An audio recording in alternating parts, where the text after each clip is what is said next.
menjadi rektor. Ya. Nah, ketika Pak Wahyudi pertama kali menjadi rektor, tadi kan memang ditembak ya istilahnya Ya. kayak gitu. Bukan ditembak sih, diminta sama yayasan. Diminta.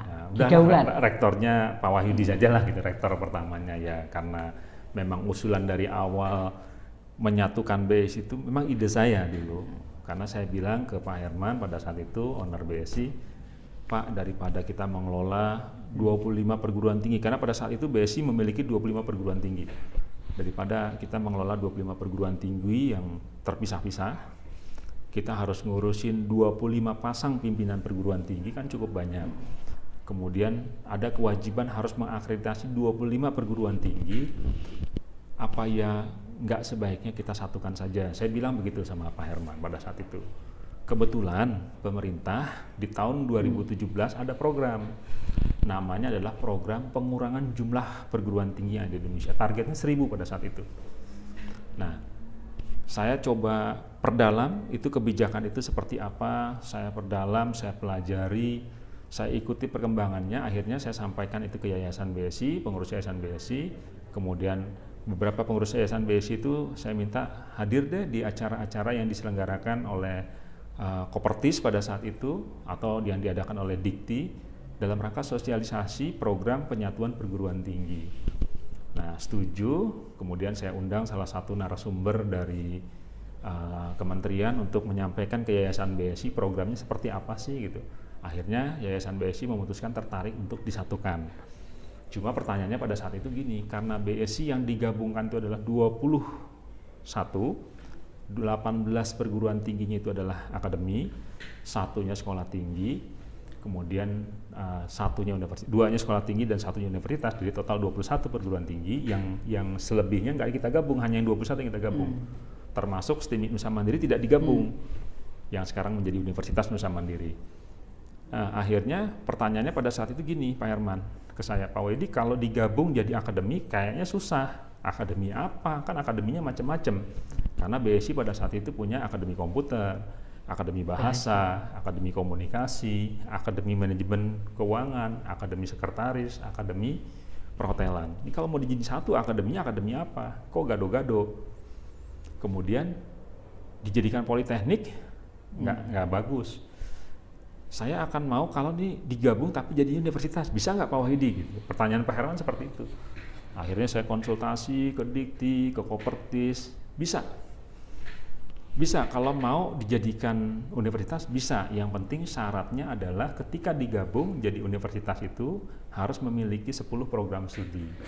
Pada saat itu masih 10 program studi universitas. Kalau sekarang universitas itu minimal 5 prodi sekarang. Nah, dulu 10, waktu saya punya pekerjaan itu 10. Nah, tapi dari 10 itu ada 6-nya, 60% itu harus prodi STEM. STEM itu teknologi. IPA lah gitu ya, pokoknya sains. Kemudian 40%-nya harus prodi-prodi non-STEM, sosial.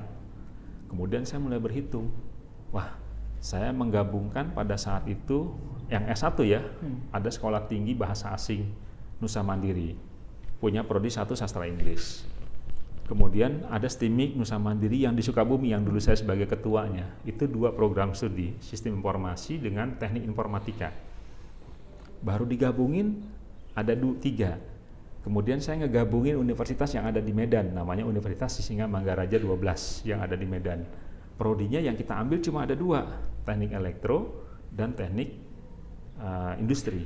Baru 5 nih, sastra Inggris, teknik informatika, sistem informasi, teknik industri, teknik elektro, baru 5. Padahal syarat mendirikan universitas 10 program studi S1, yang ketiga nggak dihitung. 1. Kemudian akhirnya saya usulkan pendirian prodi baru, berbarengan dengan penyatuan BSI. Saya usulkan berdirinya prodi ilmu komunikasi, manajemen, akuntansi, rekayasa perangkat lunak, dan satu lagi prodi teknologi informasi. Jadi genap jumlahnya total 10. Alhamdulillah disetujui oleh Kementerian Riset Teknologi dan Pendidikan Tinggi pada saat itu, berdirilah Universitas Bina Sains Informatika dengan 10 program studi S1 dan 34 program studi Diploma 3. Jadi total di bawah Universitas BSI itu kita punya 44 program studi pada saat itu. Pada saat itu masih 41. Karena ada tambahan, saya setelah jadi universitas saya menambahkan ada 3 prodi. Prodi D3 komputer, D3 perhotelan di Jakarta, kemudian saya nambahkan prodi sistem informasi S1 di Jakarta, dan menambahkan prodi sistem informasi ilmu komputer di Jakarta. Jadi total semuanya ada 44 sekarang. 44 prodi. Dari 44, 2 prodi di Bandung kita tutup. Jadi sekarang total tinggal 42 program studi. Itu perjalanan karir dan perjalanan universitas Bina Sarana Informatikanya begitu. Pak Yudi makanan favoritnya apa? Apa? Makanan favoritnya apa? Makanan favorit apa ya? Nasi goreng kayaknya. Saya minum lagi ya. Iya. Saya tuh nanya sama pimpin kok kalau menjawab nasi goreng. Kenapa? Kenapa ya? Saya tuh suka sekali loh dengan nasi goreng.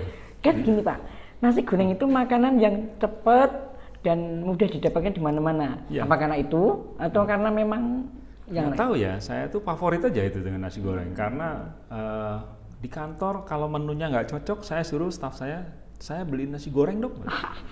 Dan nasi goreng itu selalu kalau beli, telurnya dicampur, ya nasi goreng telurnya dicampur plus telurnya didadar. Pantesan. Telurnya 2. Baru tahu sekarang saya. Telurnya 2 gitu. Jadi selalu itu. Saya waktu itu nengok gini aja, kok gitu ya, cuman nggak berani nanya. Jadi double begitu selalu. Tapi yang lebih favorit lagi sebetulnya saya punya makanan favorit. Saya suka sekali dengan yang namanya sop kaki kambing Betawi. Wah, itu favorit saya. Jadi saya kalau makan di dekat rumah, saya punya langganan khusus sop kaki kambing. Kalau saya datang ke kampus-kampus BSI yang ada BSI-nya, katakanlah saya misalkan ke Purwokerto, BSI Purwokerto, saya punya langganan khusus yang jual sop kaki kambing Betawi. Padahal di Purwokerto. Nanti ada di mana lagi itu saya punya langganan yang wah kalau makan di sini yang ini yang enak, makan di sini enak. Jadi saya suka sekali dengan yang namanya sop kaki kambing. Kalau tengkleng? Tengkleng, loh, Mas Bamba yang ngajak saya itu kan. Saya diajak makan tengkleng Bu Edi Pasar itu Klewer, ya? di Pasar Klewer itu sampai sekarang saya terngiang-ngiang. Iya. Jadi saya kalau datang ke Solo selalu saya mampir Bu Edi. Bu Edi. Tapi bukan promosi loh. Oh, nggak apa-apa. Nah, ini tengkleng Bu Edi menurut saya oke. Bu Edi. Tapi nanti suatu saat perlu nyoba ke dapur Solo. Belum pernah nggak? Dapur Solo saya sering makan, tapi di Jakarta, di restoran. Di restoran dapur Solo di Jakarta banyak. Oke. Ya, jadi saya kalau lagi ke mall ada dapur Solo, istri saya lebih suka milihnya dapur Solo. Karena dia ada incer yang namanya sosis Solo itu. Tapi kalau yang dapur Solo yang di Solo belum tahu. Belum pernah. Nah, nanti kalau ke Solo kita ajak ke sana. Ya. Pak Yudi, ya. kalau olahraga favoritnya apa? Olahraga? Wes, ini paling berat ini.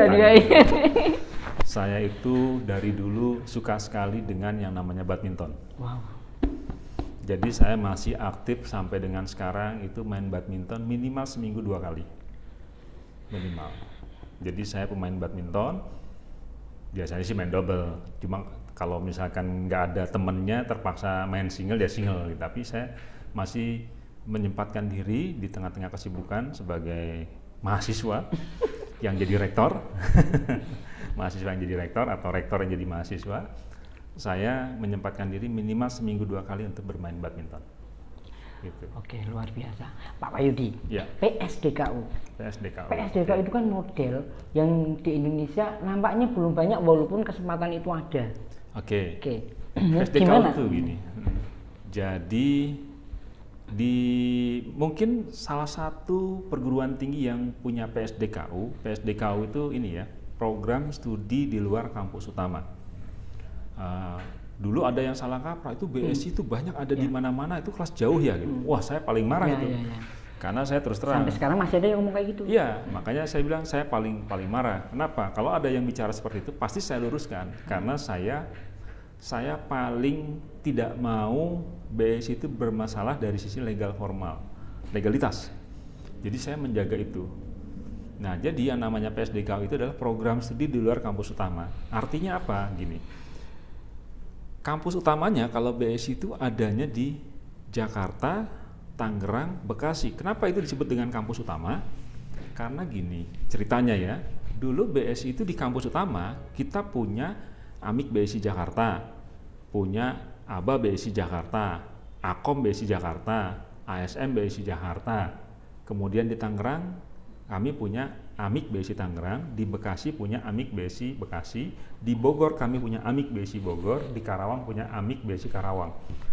Nah, kebijakan Dikti pada saat itu, kalau perguruan tingginya tidak berbatasan langsung dengan wilayah izin pertamanya, izin utamanya, itu disebut dengan kampus pengembangan. Jadi, AMIK Jakarta, ABA Jakarta, AKOM Jakarta, ASM Jakarta, itu kan ada izinnya di Jakarta. Kalau Jakarta itu kan DKI Jakarta, tidak mengenal izinnya di Jakarta Barat, Jakarta Utara, Jakarta Selatan, tapi dia izinnya adalah Jakarta, DKI Jakarta. Nah, karena AMIK, ABA, AKOM, ASM itu berada di AMK, satu lagi Akademi Manajemen Keuangan. Jadi yang ada di Jakarta pada saat itu Akademi Manajemen Informatika dan Komputer, Akademi Manajemen dan Sekretaris, Akademi Keuangan dan Perbankan, Akademi Komunikasi, itu adanya di Jakarta, dan Akademi Bahasa. 5 akademi di Jakarta, DKI punya BSI. Di Tangerang ada AMIK Tangerang, di Bogor ada AMIK Bogor, di Karawang ada AMIK Karawang. Nah, kebijakannya pada saat disatukan, kalau yang wilayahnya itu jadi satu, berdekatan, nempel, tidak ada pembatas dengan kabupaten kota lain, itu namanya adalah kelas pengembangan.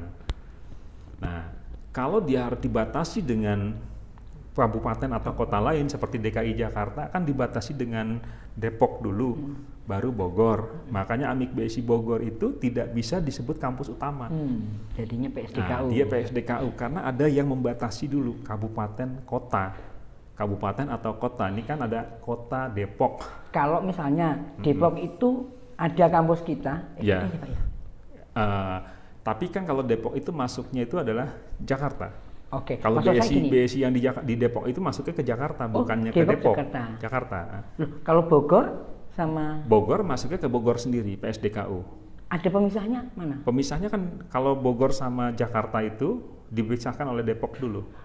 Dan dipisahkan dulu dengan Kabupaten Bogor. Sementara izin BSI yang di Bogor itu adanya di AMIK BSI Bogor itu adanya di Kota Bogor dulunya.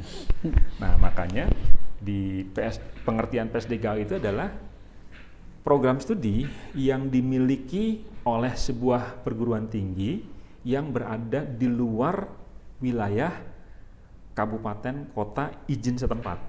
Jadi kalau misalkan BSI ada di Jakarta, ada BSI yang ada di Jogja, ya kan? Itu kan kalau Jogja dengan Jakarta kan udah tentunya tidak berbatasan langsung, jauh kan bedanya kan. Nah, inilah yang disebut dengan PSDKU.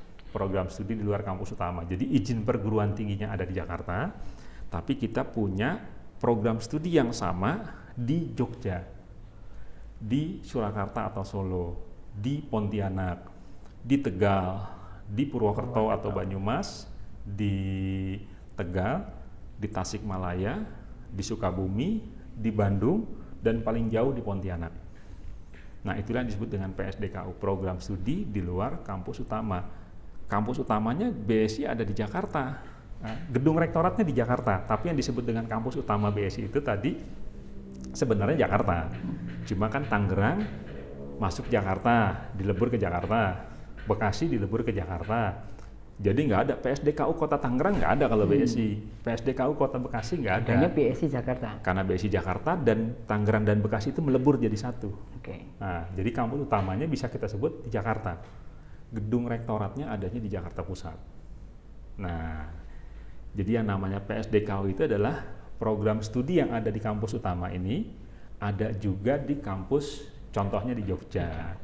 Pak Wahyudi, ini biar orang juga paham, biar tidak ada salah paham. Nah, kalau seandainya di Jogja, Solo, Tegal dan sebagainya, ini kemudian membuat kampus yang ada di Klaten, bagaimana hukumnya? Kampus yang ada di Klaten? Nah, kalau selama BSI... Klaten itu kan antaranya Jogja sama Solo. Iya, tapi Jogja dengan Solo itu dia kan kotanya sendiri, kota administratif sendiri, DIY sendiri, kota Surakarta sendiri, Klaten itu kan kota, kota atau kabupaten? Klaten itu? Kabupaten Klaten ya. Kalau BSI ada di Klaten, BSI harus ada izinnya lagi. Jadi BSI harus buka izin pendirian, bukan izin program tinggi, tapi izin prodi di luar kampus utama. PSDKU. Syaratnya kampus utamanya itu prodinya harus unggul dulu. Harus unggul. Jadi misalkan gini, saya mau buka program studi S1 Sistem Informasi di Klaten. Nah, kampus utama saya Sistem Informasi yang ada di Jakarta itu akreditasinya itu harus unggul dulu. Nah, baru kita unggul itu kalau dulu A ya? Kalau dulu A. Kalau sekarang kan permennya bicara unggul bukan A. Jadi unggul dulu, kemudian baru kita ngajukan pembukaan program studi di luar kampus utama, kampus di kota atau di Kabupaten Klaten. Begitu. Nanti kalau disetujui sama Dikti, keluar izin pendirian prodi. Izinnya itu nanti bunyinya sistem kampus katakanlah ya sistem informasi S1 di sana buka, kemudian ilmu komputer S1 di Klaten. Nanti izinnya itu di belakangnya itu ada keterangan kota Klaten atau kabupaten Klaten gitu. Jadi sistem informasi kota Klaten. Ilmu komputer jenjang S1 kota atau kabupaten Klaten gitu. Kalau misalnya di Jogja, misalnya ini kan daerah, ini kan Sleman. Kalau di Bantul ada kampusnya BSI boleh nggak? Kalau Jogja DIY, karena izin kita juga kan kota DIY. Terus Bantul ada kampus BSI boleh nggak? Ini kabupaten atau masih sama dengan kota DIY? Ini kan kota media. Tapi Bantul sama Sleman kan itu nempel. Ya, sebenarnya kalau nempel namanya kampus pengembangan. Pengembangan. Kampus pengembangan. Kalau dibatasi ada yang membatasi lagi kabupaten kota, penyekat ya maksudnya. Ada pembatas. Jadi Jogja dengan kabupaten kemudian bukanya di sini ini jadi PSDKU. Tapi kalau ini dengan ini nempel, ini namanya pengembangan gitu. Kampus pengembangan. Tapi kalau kampus pengembangan kita nggak perlu izin sendiri.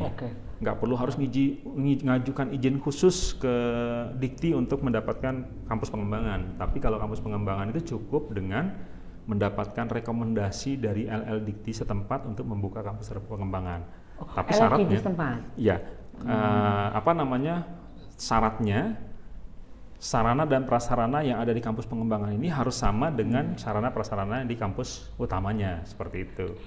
Yang saya tahu kalau saya ada di sini Jogja sama Solo, berarti kalau seandainya Solo itu yang nempel ya misalnya Sukoharjo.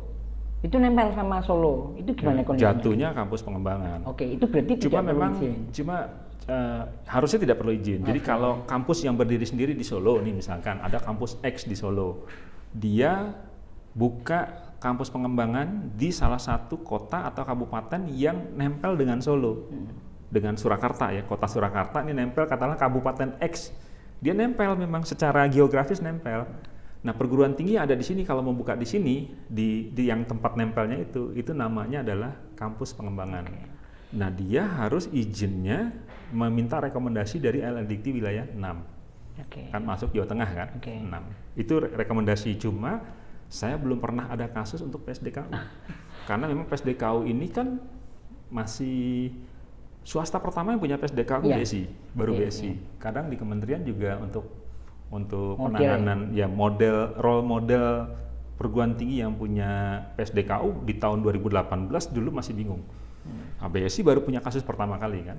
Nah, makanya kalau ada pertanyaan seperti itu, saya belum tahu nih namanya apa itu. Tapi kalau dia berdiri sendiri, kampus yang berdiri sendiri, nempel dengan kampus dengan kabupaten yang berdiri sendiri, tadi Solo dengan ini ada kabupaten kota yang nempel dengan Solo, dia buka di sini, ini namanya kampus pengembangan. Kalau lompat berarti kelas jauh. Kalau lompat kelas jauh. Jadi ini mudah-mudahan bisa menjadi pemahaman yang baik untuk Anda semuanya. Kalau misalnya ada kampus di Solo yang saya tahu, misalnya ada di Wonogiri, berarti kan lompat itu Pak. Berarti itu kalau lompat ada wilayah yang membatasi kabupaten kota, itu artinya lompat, itu dia harusnya punya izin sendiri. PSDKU harusnya. Nah, kalau nggak ada izin itu artinya dia kelas jauh dan itu bisa ditilang. Itu kena tilang gitu. Pak Wahyudi. Kita ngobrolnya masih panjang nih. Siap. Minum lagi. Rektor. Apa arti sebuah jabatan rektor untuk Pak Wahyudi? Rektor Kalau di perguruan tinggi ini kan ada berbagai macam jenis. Ada akademi dan politeknik, itu selevel ya, akademi, politeknik. Kemudian ada sekolah tinggi, ada institut, ada universitas. Di akademi dan politeknik, pimpinan tertingginya itu adalah direktur. Di sekolah tinggi, pimpinan tertingginya ketua. Di institut dan universitas, pimpinan tertinggi perguruan tinggi itu adalah rektor. Sebenarnya rektor itu tidak ubahnya pimpinan tertinggi di sebuah institusi, hanya berbeda, ini kan institusi pendidikan. Di sekolah ada kepala sekolah, ya kan. Di universitas tadi ada rektor, di sekolah tinggi ada ketua, di politeknik di akademi ada direktur. Sebenarnya ya top leadernya di organisasi sekolah di perguruan tinggi.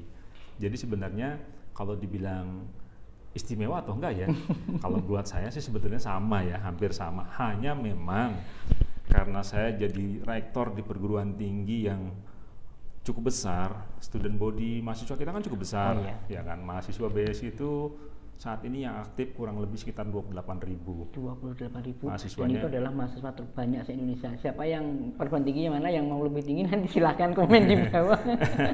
Ada sih perguruan tinggi yang mahasiswanya lebih banyak dari kita, tapi paling tidak, maksud saya sebagai perguruan tinggi swasta BSI dengan jumlah program studi 42 program studi dengan jumlah student body kurang lebih ada sekitar 28.000 mahasiswa. Kemudian jumlah dosen itu kan kita lebih dari 1.400-an orang lah dosen kita ya BSI. Belum termasuk pegawai, itu kan boleh dibilang institusi yang lumayan besar. Nah, jadi prestisiusnya itu ya jadi rektor di perguruan tinggi besar. Ya, sebenarnya jadi rektor kan banyak orang jadi rektor. Rektor universitas itu pasti pimpinan universitas pasti rektor. Cuma masalahnya kan ada rektor di perguruan tinggi negeri, ada rektor di perguruan tinggi swasta. Ada rektor perguruan tinggi kecil, dia memang di swasta tapi kecil, atau ada rektor perguruan tinggi negeri tapi kecil. Nah, itu kan yang membedakan sebenarnya besarnya tanggung jawab. Semakin besar institusi yang kita pimpin, tentunya tanggung jawab kita kan makin besar, masalahnya makin besar, makin kompleks. Itu sih sebetulnya yang buat saya yang membedakan dan tantangan itu, tantangan ternyata kuncinya. Tantangan. Pak Wahyudi, kalau seandainya saya itu lulusan SMA, apa alasannya biar saya bisa masuk BSI, Pak? Alasannya? Alasannya untuk bisa masuk BSI? Biar saya lulusan SMA, saya ditawari, masuk BSI dong. Nah, apa alasannya biar saya bisa masuk BSI, Pak? Alasannya atau yang menarik kenapa masuk BSI? Yang menarik, ya sama. Sebenarnya sih gini ya, kan pilihan ada di masyarakat. Nah, ada di masyarakat itu biasanya kan orang mau pilih tempat kuliah itu banyak hal yang dia pikirkan. Salah satunya program studi yang dibuka itu memang sesuai dengan keinginan dia. Program itu yang pertama. Kemudian yang kedua, ada juga orang yang pingin kuliah karena melihat institusinya. Oh, brandnya bagus loh, ini perguruan tinggi BSI. Karena lulus dari situ kerjanya gampang, cepat dapat kerja, kan itu salah satu pilihan juga. Kemudian ada juga yang datang ke kampus itu karena memang biaya kuliahnya terjangkau. Saya nggak bisa bilang murah ya. Kalau perguruan tinggi BSI ini saya bilang adalah perguruan tinggi dengan biaya terjangkau karena sasaran BSI itu adalah mahasiswa golongan menengah tapi ke samping. Nah, bukan menengah ke bawah. Nah, kalau menengah ke bawah kan nggak bisa kuliah ya. Jadi menengah tapi ke samping gitu. Nah, alasan itulah yang terutama kalau di BSI itu gini. Banyak perguruan tinggi itu hanya berfokus di satu area. Sementara kalau di BSI kan pilihannya banyak. Contoh misalkan gini, saya tinggal di Jakarta Barat. Oh, saya mau kuliah, kan saya nggak perlu harus datang ke Depok. Di Barat ada BSI-nya. Gitu. Nah, banyak perguruan tinggi yang hanya berkonsentrasi hanya di satu tempat. Sementara kalau konsep BSI itu kampusnya tuh banyak dan tersebar. Jadi kalau orang ada di Jakarta, dia mau kuliah, nggak perlu harus ke Depok, nggak perlu harus ke Bogor, nggak perlu harus ke Bekasi, nggak perlu harus Tangerang. Jakarta, titik-titik BSI itu cukup banyak. Misalkan Jakarta Barat bisa ke Cengkareng, kampus Cengkareng, kampus BSI Cengkareng. Bisa juga di Jakarta Barat kampus BSI yang di Selipi. Kalau dia ada di Jakarta Selatan, pilihannya banyak juga. Ada di kampus BSI yang di Ciledug Raya, ada kampus BSI yang di Pondok Labu. Kalau dia tinggal di sekitaran Depok, ada kampus BSI di Margonda. Dia tinggal di sekitar Jakarta Pusat, ada di Salemba, ada di Keramat Raya. Mau ada lagi yang di kampus BSI yang di Jakarta Timur, di Jalan Pemuda. Lalu ada lagi yang saya rumahnya di sekitar-sekitaran timur, bisa masuk ke BSI yang ada di Jatiwaringin. Yang mau di sekitaran Cawang, ada BSI di sekitaran Dewi Sartika. Jadi pilihannya banyak. Kalau di Jakarta aja titik-titiknya banyak. Tangerang kita ada sendiri. Di Bekasi ada lagi. Di Bekasi itu cukup banyak. Di Bekasi ada, di Kali Abang ada, di Cikarang ada, di Cibitung ada. Mau ke sana lagi, ada di BSI itu ada di Kerawang. Agak sedikit lagi ke sana, ada di Cikampek. Mau di Sukabumi, ada lagi BSI di Sukabumi. Di Tasik ada. Nah itulah, jadi BSI set kampusnya cukup banyak. Jadi alasan salah satu mahasiswa mau datang kuliah di BSI, ya salah satunya adalah lokasinya dekat. Nah, ada di mana-mana, lokasinya dekat sama tempat tinggalnya atau tempat kerjanya. Itu, Mas Bambang. Pak, salah satu hal yang menarik ketika seorang mahasiswa akan mendaftar itu adalah beasiswa. Ya. Bagaimana di BSI? Beasiswa, beasiswa di BSI itu ada bermacam-macam. Nah, 2 tahun terakhir sekarang kebetulan ada beasiswa yang namanya KIP kuliah. KIP. Ya, karena kebetulan di kampus BSI ini termasuk kampus yang menyediakan beasiswa kuliah, KIP kuliah. KIP kuliah itu adalah Kartu Indonesia Pintar. Jadi beasiswa yang diberikan oleh negara. Nah, BSI kebetulan salah satu penerima beasiswa KIP. Jadi kalau ada mahasiswa mau daftar ke BSI, katakanlah dia mau menempuh jalur KIP, sudah 3 tahun ini kita nerima KIP kuliah. Ya, KIP kuliah. Menariknya apa? Dengan beasiswa KIP kuliah, dia bayar kuliahnya itu di cover seluruhnya oleh negara dan dia tidak perlu bayar apa-apa lagi selama dia studi. Jadi dari semester 1 sampai semester 3, semester 6 kalau dia diploma, semester 1 sampai semester 8 kalau di S1 itu bayar kuliahnya dibayari oleh negara setiap semester. Kemudian biaya hidupnya selama setiap bulan itu dibayarkan oleh negara, dihitung setiap 6 bulan dibayarnya. Gitu. Jadi ada biaya hidup lumayan loh itu Mas Bambang. Untuk mahasiswa itu sekarang biaya kuliah bisa di-cover maksimal sampai 12 juta rupiah per semester. Untuk mahasiswa yang memilih program studi yang akreditasinya A atau unggul. Kalau yang akreditasi perguruan tinggi prodinya itu peringkat baik, B atau baik sekali, itu di cover 4 juta per semester maksimal. Kemudian kalau yang masih akreditasi C atau yang akreditasinya itu peringkat baik, itu 1 semester di cover 2,4 juta. Tapi biaya hidupnya tahun ini yang kita terima dari pemerintah informasinya, itu 8,4 juta rupiah per semester biaya hidupnya untuk mahasiswa yang langsung masuk ke rekening mahasiswa. Ya, beasiswa. Ini menarik tuh, itu beasiswa KIP ya. Beasiswa KIP. Ini beasiswa yang lainnya. Nah, kalau beasiswa KIP itu kan beasiswa yang diberikan pemerintah untuk mahasiswa. Kami juga menyediakan beasiswa yang dari Yayasan BSI. Yang masuk itu memang mahasiswa itu punya prestasi baik akademik maupun non akademik. Ya, jadi misalkan waktu SMA-nya nih mahasiswa ini punya prestasi non akademik, contoh misalkan dia juara MTQ tingkat nasional misalkan gitu. Itu bisa 100% biaya kuliah gratis kuliah itu.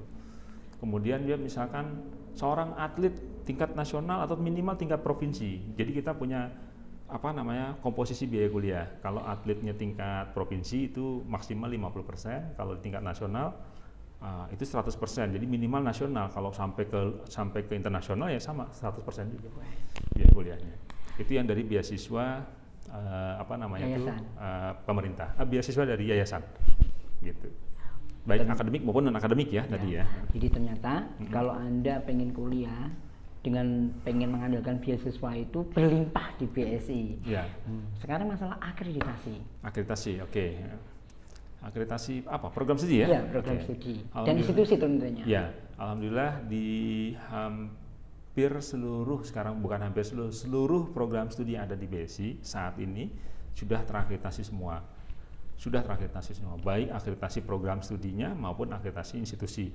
Jadi kalau universitasnya kita sudah terakreditasi peringkat B. Ya, karena memang masih menggunakan instrumen yang lama, akreditasinya peringkat B. Kalau sekarang dengan instrumen baru kriteria 9 IAPT 3.0 itu namanya akreditasi peringkat baik sekali kalau sekarang. Tapi kalau di BSI karena masih menggunakan instrumen lama, kita akreditasi peringkat B. Okay. Untuk institusi ya, untuk universitasnya. Tapi untuk program studi rata-rata memang di BSI itu terakreditasi peringkat peringkat B. Ada beberapa yang peringkat A. Contohnya di di program studi perhotelan di Yogyakarta. Ini kebetulan sekarang ini saya lagi ada di Yogyakarta. Akreditasi program studi peringkat program studi perhotelan itu diakreditasinya peringkat A. Nah, kemudian ada lagi di BSI yang ada di Bogor ya. Program studi sistem informasi akuntansi itu akreditasinya peringkat A juga. Nah, selebihnya rata-rata peringkatnya adalah peringkat B. Ada juga sih beberapa yang masih peringkat akreditasi minimal. Ya, karena ada yang mahasiswa itu mau masuk itu nggak mau malah yang akreditasinya A.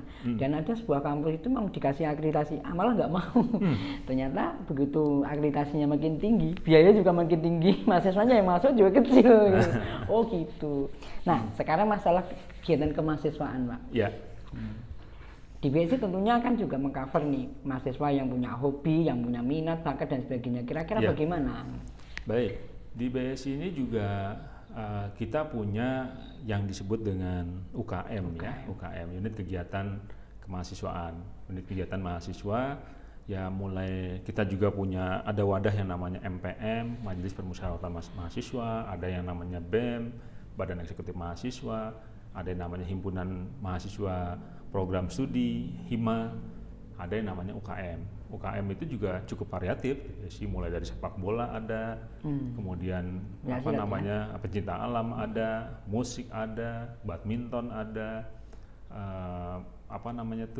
silat, pencak silat, taekwondo, banyak lah. Saya malah hampir nggak hafal karena setiap kampus, apalagi yang ada di PSDKU itu seperti di Jogja, di Solo, di Tasik, di Tegal, di Purwokerto, dia boleh mendirikan UKM sendiri, gitu. Dan mereka punya prestasi.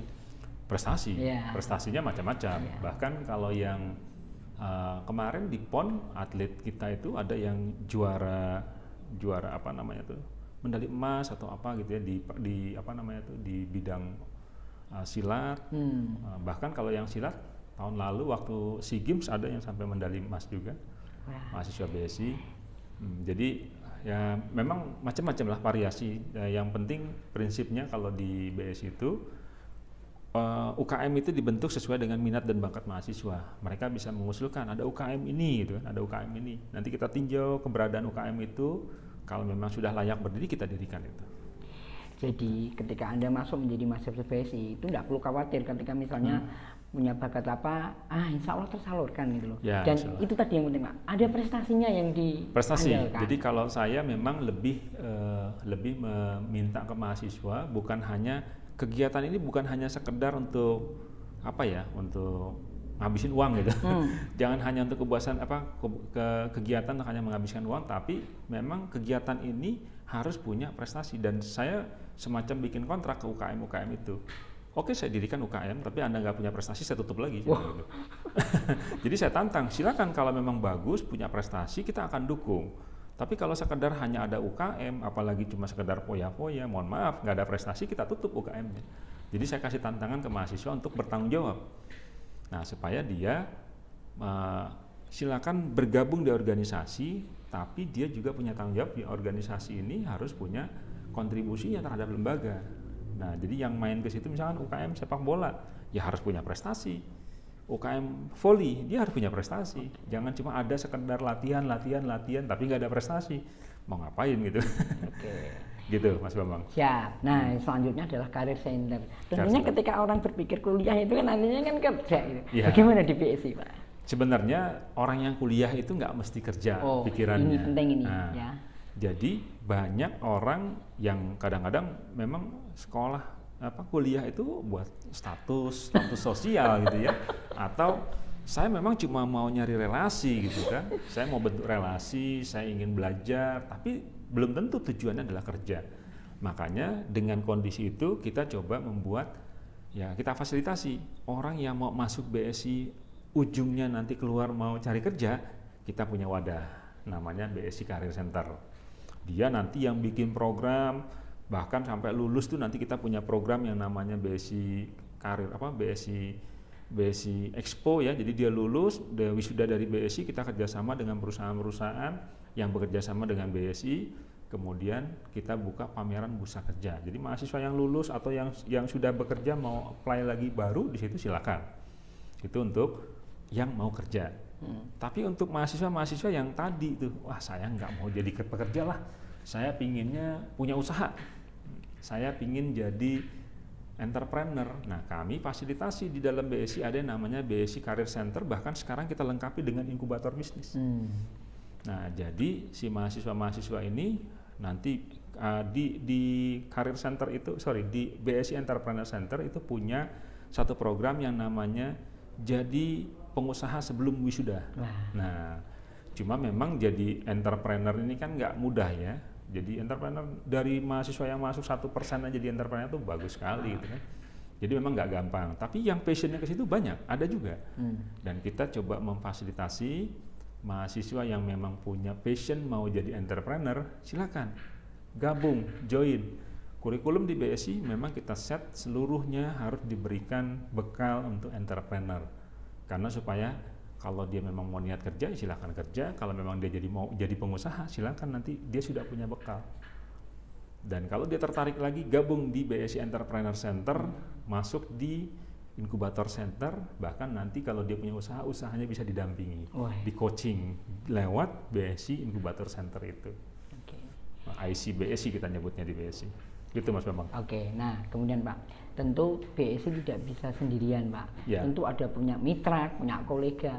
Bagaimana BSI memfasilitasi tadi yang lulusan, kemudian punya kolega-kolega ini bagaimana? Gini, saya BSI jadi universitas 2018, kemudian saya di bulan November 2018 itu saya ingat saya langsung bekerja sama secara formal dengan yang namanya lembaga Human Capital Indonesia, FHCI, Forum Human Capital Indonesia.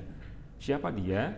FHCI itu adalah forum yang dibentuk oleh Kementerian BUMN yang mewadahi, seingat saya ada sekitar 140-an BUMN di Indonesia, perusahaan-perusahaan BUMN milik pemerintah, BUMN maupun BUMD. Dia bentuk namanya wadah FHCI.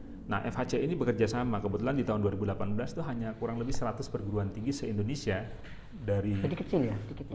Dari kurang lebih 4.000-an perguruan tinggi pada saat itu, hanya ada 100 perguruan tinggi yang bekerja sama dengan FHCI.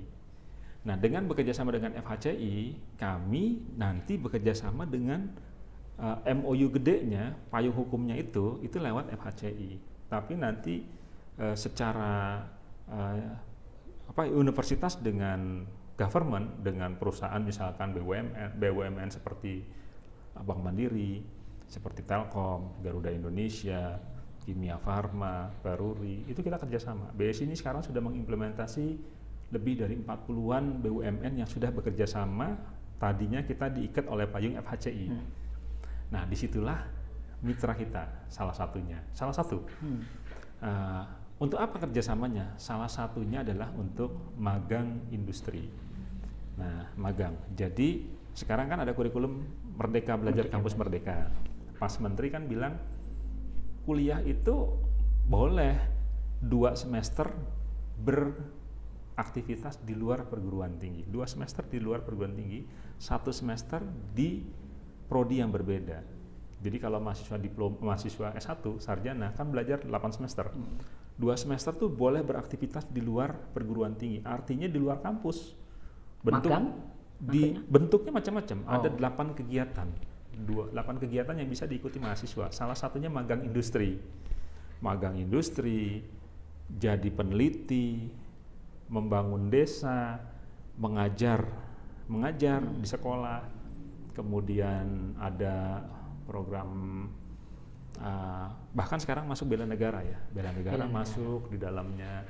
Kemudian ada pertukaran pelajar. Wah, ada 8 kegiatan yang bisa diikuti di dalam program Merdeka Belajar Kampus Merdeka. Nah, salah satunya magang industri. Nah, magang industri itu bisa dikonversi ketika dia magang minimal 1 semester, dia akan dikonversi menjadi kurang lebih setara dengan 20 SKS dalam 1 semester.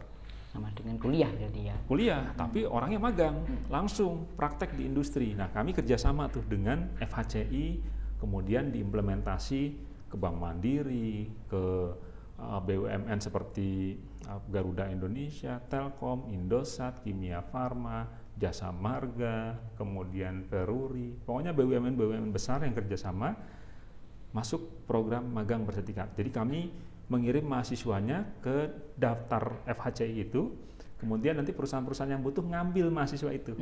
Oh, BUMN ini butuh sekian orang, ambil dari BSI. Oh, BUMN ini butuh, BRI butuh misalkan 10 orang, ambil dari sini. Dia pilih dari daftar yang kita serahkan, nanti dia milih. Di FHCI itu diseleksi? Diseleksi. Oh, kami menyeleksi dari kampus, nanti industri menyeleksi, ngambil, dia milih. Milih. Nah, dari situ setelah dia disetujui magang, bahkan mahasiswa yang magang dibayar. Dibayar oleh perusahaan BUMN yang ngambil. Magang 6 bulan nggak boleh putus, magang benar-benar 6 bulan belajar di industri, ada mentornya. Nanti lulus magang itu dia dapat sertifikat, namanya sertifikat magang industri. Ketika dia lulus, nanti ada mentornya di sana, ada dosen juga yang mendampingi. Hasil magang industri 6 bulan 1 semester dikonversi menjadi mata kuliah yang ada di kampus kita. Sah ya, resmi ya. Resmi. Tapi nggak boleh putus 6 bulan. Nah, selama magang ini putus, nah sertifikat industrinya nggak keluar, karena memang persyaratannya seperti itu. Nah, itu untuk membantu supaya si mahasiswa bisa memahami dunia industri. Nah, kebanyakan kalau nanti di industri ini butuh tenaga kerja. Nah, memang tujuan dari FHCI ini, dia kalau ada rekrutmen karyawan, nah salah satunya inilah yang akan diprioritaskan untuk direkrut oleh perusahaan. Kemarin ada beberapa mahasiswa kita di Bank Mandiri diambil sama Bank Mandiri, lulus magang itu lulus, kemudian dia direkrut oleh tapi kuliahnya belum lulus? Sudah selesai. Oh, sudah selesai. Nah, karena biasanya di FHCI itu adanya di semester akhir. Oke. Nah, jadi dia setelah selesai magang, lulus, di hire oleh perusahaan. Itu salah satu keuntungan. Makanya tadi saya bilang FHCI ini mitra, salah satu mitra BSI, tapi bukan FHCI-nya, perusahaan-perusahaan BUMN-nya itu. Gitu. Ya, tracking alumni, Pak. Tracking alumni. Nah, yang sudah lulus ini bekerja di mana saja, kemudian bagaimana kondisinya? Jadi memang pekerjaan tracking alumni ini, penelusuran studi ini, hampir di seluruh perguruan tinggi ini salah satu masalah juga, gitu ya, Tapi bukan berarti nggak bisa, bisa. Yang pertama kali kita tracking mahasiswa itu ketika dia lulus dari BSI. Begitu dia lulus wisuda, nah kita tracking. Pada saat dia setelah wisuda itu, kan lulus tuh ngambil ijazah, kita mulai melakukan tracer study itu awal di situ. Kita cek apakah dia sudah bekerja di mana, penghasilannya berapa. Strateginya bagaimana? Ya pada saat dia mendaftar wisuda itu, ya dia harus melakukan tracer study dulu. Tracer dulu, mengisi dulu. Mengisi untuk tracer study. Nanti kan di situ dia isi kan. Kalau memang dia udah terisi. Itu sebagai syarat ya? Syarat. Oh, dijebak. Nah, syarat. Jebak positif ya, Pak? Iya, jadi memang karena jadi ketika misalnya orang lulus itu kan kebanyakan hilang gitu loh. Iya, makanya di awal tracer kami dilakukan pada saat dia mendaftar wisuda itu kan. Dia kan sudah lulus kan? Dia sudah lulus. Nah, pada saat dia mau lulus, pada saat melengkapi persyaratan pendaftaran wisuda, tracer dulu. Ayo tracer, Anda posisinya di mana? Udah bekerja belum? Gitu. Tracer dulu di situ. Nah, nanti tracer, baru nanti sekian lulus, katakanlah 3 bulan setelah lulus atau 6 bulan setelah lulus. Nah, ada satu bagian di BSI namanya BSI Career Center. BSI Career Center itulah yang tugasnya melakukan tracer study. Jadi dia nanti ngirimin angket, ngirimin email, nge-broadcast message ke para alumni, tracer study lagi. Karena kan itu kita perlukan kan. Akreditasi ya. Pertama, 3 bulan kemudian, 6 bulan kemudian itu harus dibuat berkala. Dan itu memang gampang-gampang sulit. Gampang-gampang sulit. Dan itu penyakit di seluruh perguruan tinggi. Baik negeri maupun swasta. Itu Mas Bambang. Pak Wahyudi, ke depan, what's next? Gimana? What's next? Apa yang Pak Wahyudi the future akan dilakukan? Saat ini saya targetnya adalah yang pertama ingin mengembangkan di PSDKU itu untuk membuka prodi-prodi lain yang ada di kampus utama. Itu yang udah pertama, pastinya ya tentunya. Karena ekspektasi masyarakat itu BSI kan jadi universitas. Saya mau daftar kuliah di Solo, saya mau daftar kuliah di Jogja. Nah idealnya prodi yang ada di Jakarta itu ada juga di Solo, ada juga di Jogja, bahkan kalau perlu semua prodi gitu kan, kalau perlu. Nah, tapi kita coba lihat nanti tren kebutuhan, permintaan, prodi-prodi apa yang ada yang dibutuhkan di wilayah setempat, kita akan survei, itulah prodi yang akan kita buka. Gitu. Itu yang pertama. Jadi memenuhi prodi-prodi yang ada di kampus utama juga ada di kampus-kampus PSDKU, itu yang pertama. Yang kedua tentunya karena BSI ini sudah jadi universitas yang dulunya akademi, prodi-prodi yang tadinya D3, kita concernnya di S1, S2, S3. Nah makanya ke depan pengembangannya kita akan membuka program studi pasca sarjana. Ya minimal S2 dulu, kemudian nanti next step adalah S3. Gitu. Maaf, kalau membuka S2 di PSDKU kemungkinannya bagaimana? Di program PSDKU itu maksimal sampai prodi S2. Oke. Maksimal justru. Maksimal. Tapi izin sendiri juga? Sama, izin sendiri. Syaratnya adalah kampus utama dulu punya prodi itu, nanti di kampus utama punya akreditasi unggul dulu, baru di PSDKU bisa buka prodi yang sama. Maksimal sampai S2, S3 belum boleh. Karena di peraturannya itu seingat saya belum ada S3 di PSDKU. Pak Wahyudi masuk kantor jam berapa? Masuk kantor? Saya ini kalau secara office hour ya di BSI itu kita kantor mulai dari jam 7.30 kan, 7.30 sampai, karena ada beberapa shift kerja, ada yang dari 7.30 sampai 4:30, nanti ada yang shift kedua sore itu dari jam 14 sampai jam 20, jam 21. Nah kalau saya nggak mungkin ikut waktu itu, ya kan, kalau rektor ikut waktu itu jadi pekerja. Jadi pekerja ya, masa rektor mikirin waktu jam kerja masuk, rektor nggak bisa mikirin jam kerja masuk, nggak usah mikirin jam kerja pulang, karena kapanpun kita harus bisa kerja. Gitu Mas Bambang. Bagaimana Pak Wahyudi mengelola resource yang ada di BSI? Resource-nya ya, resource-nya ini di BSI cukup besar ya, cukup besar. Nah, alhamdulillah kalau terkait resource SDM, kita sistem informasi terkait dengan penunjang perguruan tinggi kan cukup bagus kalau di BSI kan. By system. Ya mengontrol segini banyaknya perguruan tinggi, segini banyaknya kampus yang tersebar. Tidak bisa manual. Iya, kemudian jumlah mahasiswa juga yang nggak sedikit, prodi juga yang nggak sedikit. Ya tentunya karena BSI based on IT, perguruan tinggi IT, ya alhamdulillah saya bisa kebantu dengan itu, ya kan? Dan itu dasarnya yang dulu Pak Wahyudi letakkan. Itulah awalnya kan karena memang kita perguruan tinggi berbasis IT. Kebetulan rektornya juga orang IT. Jadi top down kan. Karena IT itu harus top down. Karena kalau bottom up nggak jalan. Tapi kalau top down jalan. Karena atasnya harus komitmen, bawahnya jalan. Gitu. Pertanyaannya adalah bagaimana Pak Wahyudi mengelola waktu antara keluarga? Saya kalau sampai di sini nih biasanya rada sembuk nih dengan kantor. Waktu keluarga dan kantor ya tetap harus balance ya. Artinya kita harus punya waktu juga untuk keluarga. Jadi ketika saya ada waktu untuk keluarga, terutama di weekend, biasanya weekend kan di Sabtu Minggu kan, di Sabtu Minggu itu. Ketika ada Sabtu Minggu, ya tentunya tanpa diminta saya biasanya punya waktu untuk keluarga, berkumpul dengan keluarga, quality time. Nah, saya suka ajak jalan, meskipun hanya sekedar makan. Jadi misalkan apalagi waktu sebelum pandemi ya, jadi hanya sekedar makan, ya makan berat itu, tapi nggak mesti harus di restoran bagus. Kadang-kadang kita juga cuma makan di lesehan, makan di restoran atau ke tempat-tempat ya favorit keluarga lah gitu ya. Ada tempat-tempat favorit keluarga, kita makan di sini yuk gitu. Kemudian kita coba main ke mall, tapi main ke mall ya sekedar nanti cari tempat makan, cari tempat kumpul. Nah itu ketika saya menghabiskan waktu untuk keluarga, biasanya saya di event-event itu. Tapi kalau Senin sampai Jumat, ya memang agak susah waktunya ya, karena kan tentunya waktunya sudah banyak di kantor. Waktunya sudah banyak untuk pekerjaan kantor. Biasanya ya kalau udah hari biasa malam ya paling ketemu anak-anak malam ketemu istri di rumah. Ya yang praktis punya waktu untuk keluarga paling banyak ya di weekend itu, di weekend. Pejabat rektor itu kan pejabat nomor 1. Nah, identik. Non sewu, maaf. Wahyudi, yo rektor BSI Wahyudi gitu. Nah, ketika Bapak itu misalnya di luar jam kerja pun kan rektor itu kan tetap melekat di Bapak gitu loh. Bagaimana Bapak menjaga kredibilitas dan menjaga privasi Bapak?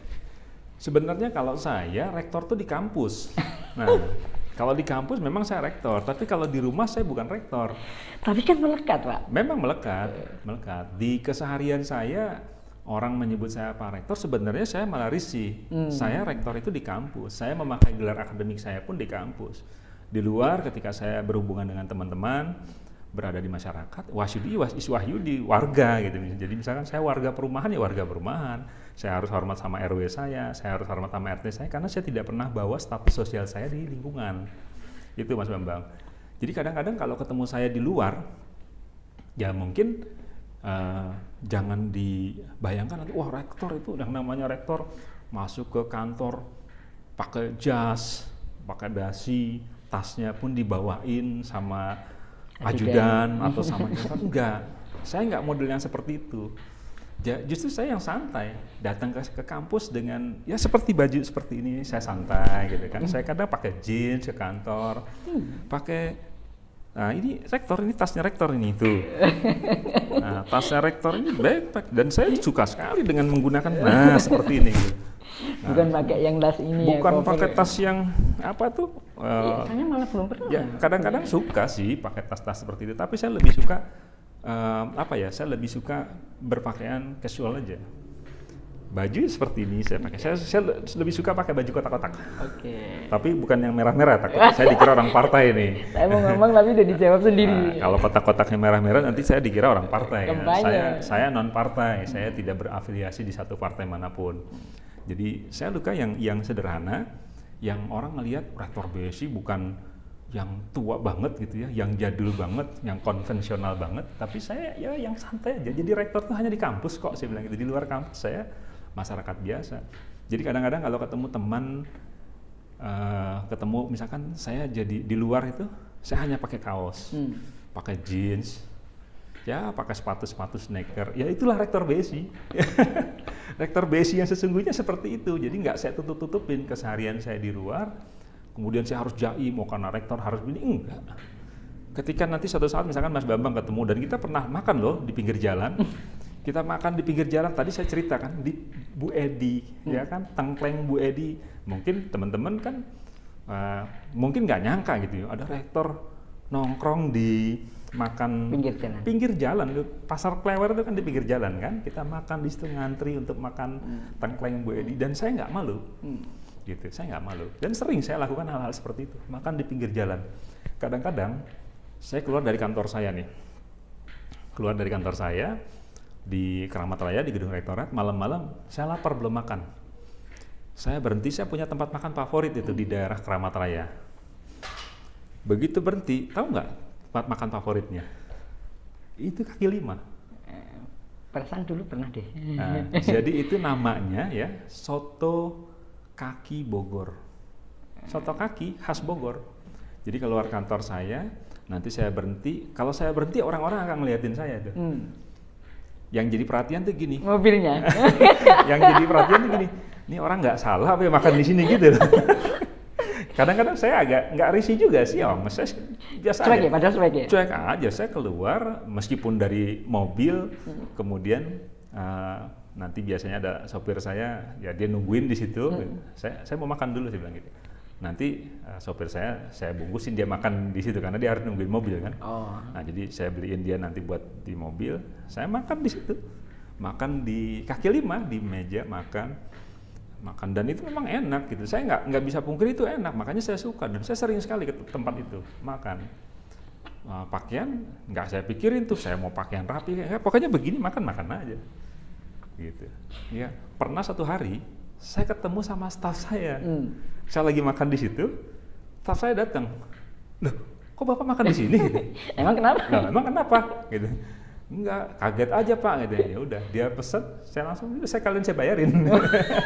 Sekalian saya bayarin. Tempatinya itu yang sulit. Nah, saya langsung sekalian saya bayarin gitu. Dan itu pernah kejadian bener. Dia kaget gitu kan, ngelihat loh, kok Bapak makan di sini kayak gitu. Loh, emang kenapa sih bilang gitu kan? Ini tempat makan umum gitu kan.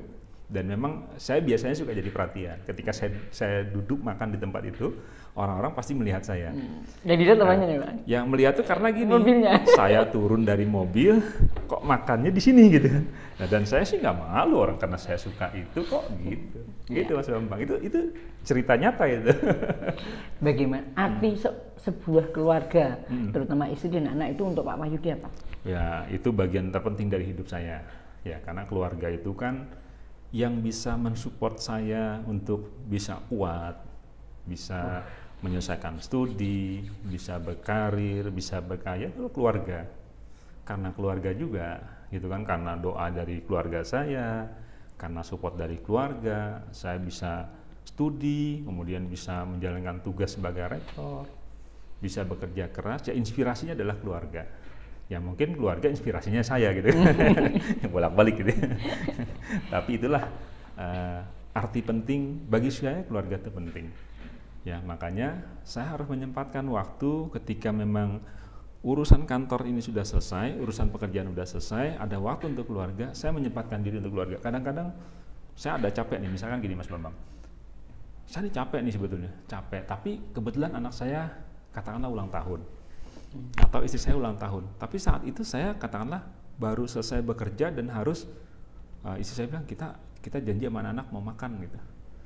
Kadang-kadang kalau saya driver saya lagi nggak ada dan kondisi capek saya minta istri saya bawa mobil, kamu aja yang bawa deh gitu. Saya istirahat. Dalam rangka yang penting urusan keluarga itu bisa saya kasih juga perhatian untuk keluarga, tapi saya dapat istirahat sedikit aja gitu. Nah saya masih bisa seperti itu. Nah jadi makanya keluarga buat saya penting sekali gitu kan. Pak Wahyudi. Biasanya ini pertanyaan closing. Ya. Menurut Pak Wahyudi selama ini yang masih kurang apa dan apa kunci sukses semuanya ini? Yang masih kurang dari sisi Pak Wahyudi? Dari saya? Saya nggak tahu, whatever. Saya kurang apa ya? Sebetulnya ada satu hal yang masih saya agak beratin ke untuk kualifikasi di sisi saya. Saya memang kan puncak karir seorang dosen itu adalah profesor. Ya, puncak karir seorang dosen siapapun itu pasti dia akan berangan-angan ingin jadi profesor. Kebetulan sebenarnya saya dari tahun 2014 selesai saya kuliah S3 dulu. Paling tidak kan 3 tahun setelah itu kan saya sudah bisa ngusulin jadi profesor. Tapi saya melihat saya belum mau juga sih, belum mau untuk ngusulin. Sampai dengan hari ini saya belum ngusulin, tapi insya Allah nanti karena memang tuntutan, bukan tuntutan karir ya, tapi keharusan paling tidak, apalagi sekarang saya kan seorang rektor.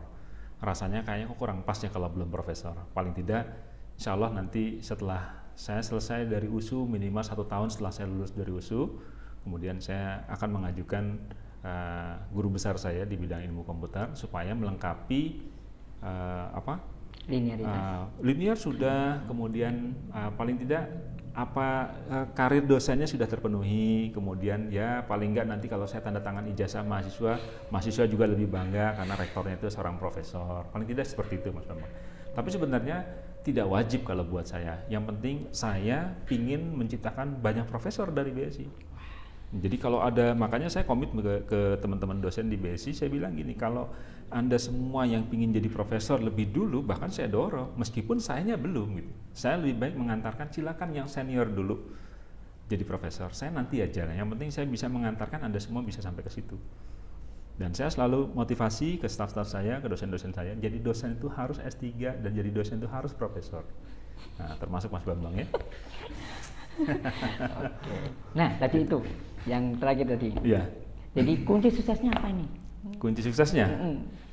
Belajar, berdoa, bekerja keras. Luar biasa. Ya udah pasti kan kita harus belajar, berdoa, bekerja keras. Atau dibalik, belajar, bekerja keras, berdoa. Karena ujungnya kita akan capai semua ini kan karena ridho yang di atas ya. Kalau mungkin kita nggak dapat ridho dia di atas, kayak sekarang mungkin saya pun nggak jadi rektor. Sampai sekarang pun mungkin saya belum S3. Kita mungkin juga tidak berhadapan. Nah, mungkin kita juga tidak ketemu. Kan ini semua kan sudah perjalanan hidup yang sudah digariskan dari mulai kita berusia di kandungan, sudah ditiupkan, ya kan, rezekinya, matinya, jodohnya kan, itu kan ceritanya kan. Nah, makanya tetap ujung-ujungnya kita boleh saja bekerja keras mati-matian, kita boleh saja belajar mati-matian, tapi ujungnya tetap harus ada doa. Karena tanpa itu semua, kalau kita nggak diridhoi, nggak akan jadi apa-apa kita. Ya kan? Nggak akan jadi apa-apa. Percaya deh, itu kuncinya. Closing, terakhir pertanyaannya, harapannya apa? Harapan saya ingin perguruan tinggi BSI ini adalah perguruan tinggi yang dicintai oleh masyarakat. Jadi banyak orang yang menggantungkan hidupnya terhadap perguruan tinggi ini karena ada ribuan orang karyawan yang bekerja menggantungkan hidupnya mengais rezeki dari BSI. Jadi saya ingin perguruan tinggi ini eksis, perguruan tinggi ini tetap dicintai masyarakat, perguruan tinggi ini banyak mahasiswanya supaya orang-orang yang menggantungkan hidupnya di BSI melalui BSI mengais rezeki itu tetap bisa eksis, tetap bisa hidup. Itu Mas Bambang. Luar biasa, pembicaraan kita panjang, kayaknya kita bagi part-part gitu, dan ceritanya bagi saya sangat menginspirasi sekali. Anda bisa ngambil intisarinya untuk memotivasi hidup Anda, ben urip ora kabutan. Jadi kalau udah nggak kuat, sandarin. Ini seorang rektor aja mau makan di pinggir jalan. Saya juga sering lihat beliau itu pakai jeans santai-santai, kaosan nggak pernah pakai yang formalitas gitu. Pak Wahyudi, terima kasih. Sama-sama. Semoga bermanfaat dan assalamualaikum warahmatullahi wabarakatuh. Waalaikumsalam. Terima kasih.